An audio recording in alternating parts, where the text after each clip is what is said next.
সংসদে আমি আপনাদের এই আসনের প্রতিনিধিত্ব করার পাশাপাশি আরো 299টি আসন সম্পর্কে আমার বিবেকের জায়গা থেকে আমাকে কথা বলতে হয়। তারপরে এটা আমার প্রাধান্য, কারণ এই এলাকার মানুষ আমাকে নির্বাচিত না করলে আমি সংসদে আজকে এইভাবে কথা বলার সুযোগ পেতাম না। কৃতজ্ঞতার জায়গা থেকে আমাকে এই কাজটা অবশ্যই করতে হয়, করে যাব ইনশাআল্লাহ। দাবি যেগুলো আপনারা বলেছেন, অসঙ্গত কোনো দাবি এখানে উত্থাপন করা হয়নি, সবগুলাই সঙ্গত দাবি।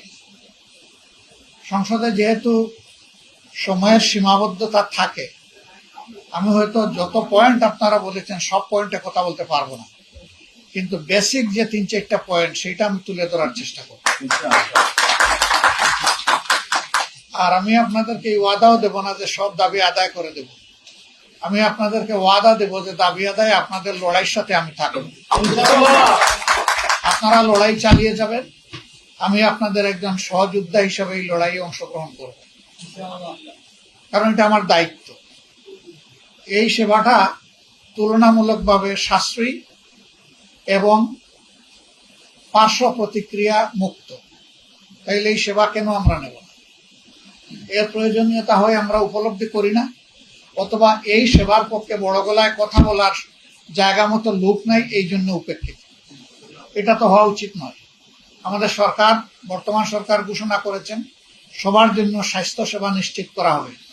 তো এখানে যে শত শত রোগীরা এখানে আসে প্রতিদিন সেবা নিতে, তারা কি সবার মধ্যে পড়ে না?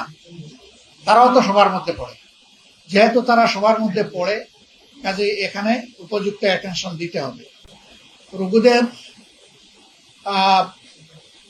একটাই হাহাকার দেখলাম যে আমরা ঔষধ পাই না।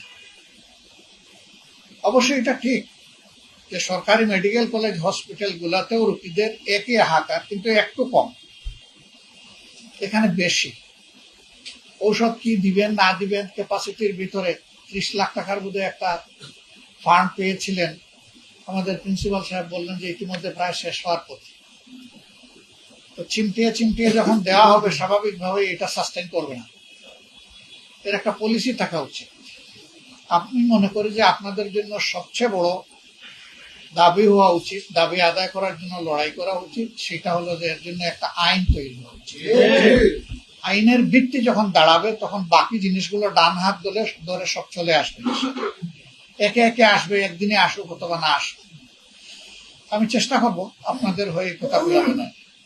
পরিদর্শনকারে আমি যে জায়গাগুলো দেখেছি, এর মধ্যে ল্যাবরেটরিতে ঢুকেছি, শেষমেশ গবেষণাগারে গিয়েছি, আমি ফ্লোরে গিয়েছি, আউটডোরে গিয়েছি, বিভিন্ন সেবা দেখার চেষ্টা করেছি, রোগীদের সাথে একান্তে কথা বলেছি, সবার সামনে কথা বলেছি।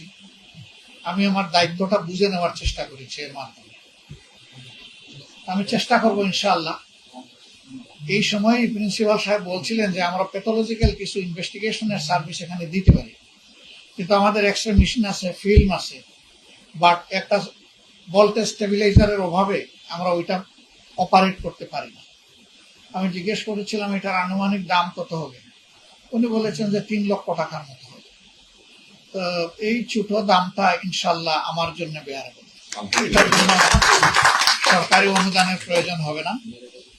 আর আগামী কালকেই এটা আপনাদের হাতে, কালকে বোধহয় বন্ধ নাকি, শুক্র শনি বন্ধ না শনিবার খোলা, শনিবার আপনাদের হাতে ইনশাল্লাহ পৌঁছে যাবে। তারপরে আপনারা আপনাদের মতো করে এটা ব্যবস্থা করে নেবেন ইনশাল্লাহ। ছোট্ট একটা অগ্রগতি দিয়ে শুরু হোক, বাকিটা আল্লাহ চাইলে সামনে হবে ইনশাল্লাহ। আমাকে সম্মানিত করার জন্য, আমার এলাকায় মেহমান বানানোর জন্য, নিজের করে গেস্ট হিসাবে কবুল করার জন্য, জানি না দুনিয়ার কোনো জায়গায় ব্যবস্থা আছে কিনা যে ফ্যামিলির লোকেরা ফ্যামিলিতে গেলে বলে গেস্ট আসেন আসেন, ওয়েলকাম আপনাকে। তা আমি গেস্ট হয়ে থাকতে চাই না, আপনাদের একজন হয়ে বাঁচতে চাই। সবাইকে ধন্যবাদ। আসসালামু আলাইকুম। আপনারা আর একটু এফোর্ট দেবেন এবং আমাকেও ছাবুক মারবেন, আমি এই জন্য সজাগ থাকি। আপনাদেরকে ধন্যবাদ। আপনি করেছিলেন রিপোর্ট? ওয়ালাইকুম আসসালাম। আমার পক্ষ থেকে আপনার জন্য একটা গিফট থাকবে ইনশাআল্লাহ। এরকম ভবিষ্যতে যারা ভালো কাজ করবেন তাদের সকলের জন্য গিফট থাকবে ইনশাআল্লাহ। থ্যাংক ইউ সবাইকে। আপনি কিন্তু থামবেন না। আপনি যদি মাঝখানে থেমে যান তাহলে গন্তব্যে পৌঁছতে পারবেন না। আপনার গন্তব্য হচ্ছে রোগীদেরকে কমফোর্ট দেওয়া। সেই পর্যন্ত আপনি যুদ্ধ চালায় যান। আপনার জন্য দোয়া থাকলো আর পুরস্কারও থাকবে।